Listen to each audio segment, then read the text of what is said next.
Oke baik, bismillahirrahmanirrahim. Assalamualaikum warahmatullahi wabarakatuh. Perkenalkan, nama saya Yunda Mardatilah dengan NIM 2423210140 dari Prodi Pendidikan Islam. Baik, di sini saya akan menjelaskan ulang hasil UTS saya. Yang pertama itu soalnya, menurut saudara, bagaimana mengimplementasikan kedudukan dan fungsi Al-Quran dalam kehidupan kita sehari-hari? Jelaskan dengan alasan. Baik, mengimplementasikan kedudukan dan fungsi Al-Quran dalam kehidupan sehari-hari sangat penting bagi umat Islam, karena Al-Quran merupakan petunjuk hidup yang sempurna dan lengkap. Cara mengimplementasikannya bisa dengan beberapa cara. Yang pertama, membaca dan merenungi Al-Quran. Karena dengan membaca dan merenungkan ayat-ayat Al-Quran dapat membantu kita dalam menghadapi masalah, memperbaiki diri, dan memperkuat iman. Yang kedua itu, menjadikan Al-Quran sebagai pedoman moral dan etika. Mengapa menjadikan Al-Quran sebagai pedoman moral etika? Karena ajaran-ajaran moral yang terkandung dalam Al-Quran akan menciptakan masyarakat yang harmonis dan saling menghargai, serta menjauhkan kita dari perilaku buruk dan dosa. Yang ketiga, menjadikan Al-Quran sebagai sumber hukum. Mengapa demikian? Karena Al-Quran memberikan prinsip-prinsip yang adil dan universal yang dapat diterapkan dalam kehidupan sehari-hari dalam bidang hukum. Yang keempat itu, berusaha mengamalkan akhlak Al-Quran dalam hubungan sosial.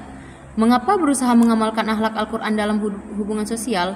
Dengan mengamalkan akhlak yang diajarkan Al-Quran, kita dapat menciptakan kehidupan yang lebih damai dan penuh kasih sayang di antara umat manusia. Yang kelima itu, menerapkan prinsip keberkahan dalam kehidupan. Dengan kita mengikuti prinsip keberkahan yang diajarkan Al-Quran, kita dapat meraih kehidupan yang lebih bermakna, penuh kebahagiaan, dan mendapatkan ridho dari Allah Subhanahu wa Ta'ala. Baik, soal yang kedua itu, apa yang saudara ketahui tentang metode penafsiran Al-Quran dan praktek penafsiran Al-Quran? Jelaskan dengan alasan. Dari proses pewahyuan hingga penyimpulannya sangat berharga dan memberikan banyak pemahaman tentang kehidupan. Berikut beberapa pelajaran yang dapat kita ambil. Yang pertama, kehati-hatian dalam menerima wahyu. Mengajarkan kesabaran dan kebijaksanaan dalam menerima petunjuk hidup yang datang sesuai dengan kebutuhan dan situasi. Yang kedua, pentingnya menjaga keaslian wahyu agar tidak hilang melalui pencatatan dan penghafalan yang hati-hati. Yang ketiga itu, pentingnya memahami konteks dalam beragama, karena mengajarkan untuk tidak hanya memahami teks tetapi juga mempertimbangkan konteks zaman dan situasi saat wahyu diturunkan. Yang keempat itu, penghimpunan Al-Quran sebagai tugas kolektif atau bersama, karena menunjukkan pentingnya kerjasama dalam menjaga kesatuan ajaran agama dan memastikan kelangsungan wahyu bagi generasi yang mendatang. Yang kelima itu, kesabaran dan ketabahan dalam menghadapi ujian, menunjukkan pentingnya keteguhan iman dan ketabahan dalam menghadapi ujian hidup yang mencari petunjuk dari wahyu Tuhan. Baiklah, soal yang ketiga itu, Al-Quran menjadi mukjizat bagi Rasulullah SAW. Dan apa pendapat saudara tentang pertanyaan Allah Subhanahu wa Ta'ala akan mempermudah semua urusan manusia yang menjadikan Al-Quran sebagai pedoman hidup?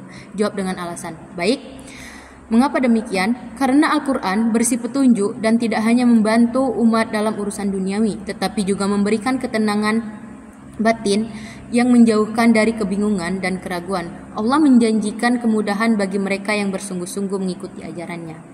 Seseorang akan berada di jalan yang benar, yang mendatangkan keberkahan dan kemudahan dalam segala urusan hidup mereka. Baik, soal yang keempat itu, apa yang saudara ketahui tentang metode penafsiran Al-Quran dan praktek penafsiran Al-Quran? Jelaskan dengan alasan. Oke baik, yang pertama itu metode penafsiran Al-Quran. Metode penafsiran Al-Quran itu merujuk pada cara-cara yang digunakan untuk memahami makna dan pesan yang terkandung dalam Al-Quran. Penafsiran ini sangat penting karena Al-Quran adalah wahyu yang turun dalam bahasa Arab klasik dengan konteks tertentu yang membutuhkan pemahaman yang mendalam agar tidak terjadi kesalahan dalam memahami ajarannya. Dan yang kedua itu praktik penafsiran Al-Quran. Praktik penafsiran Al-Quran ini melibatkan penggunaan berbagai metode yang digabungkan oleh para ulama untuk memperoleh pemahaman yang komprehensif. Para mufasir harus memiliki pemahaman yang mendalam tentang bahasa Arab, sejarah penurunan wahyu, serta konteks sosial politik. pada masa itu. Oleh karena itu, penafsiran Al-Quran membutuhkan keahlian dan kehati-hatian yang mendalam agar dapat menghasilkan pemahaman yang benar dan aplikatif. Baik, itulah tadi hasil penjelasan dari saya. Apabila terdapat kesalahan, saya mohon maaf. Pada Allah saya mohon ampun. Saya akhiri. Wabillahi taufiq wal hidayah. Wassalamualaikum warahmatullahi wabarakatuh.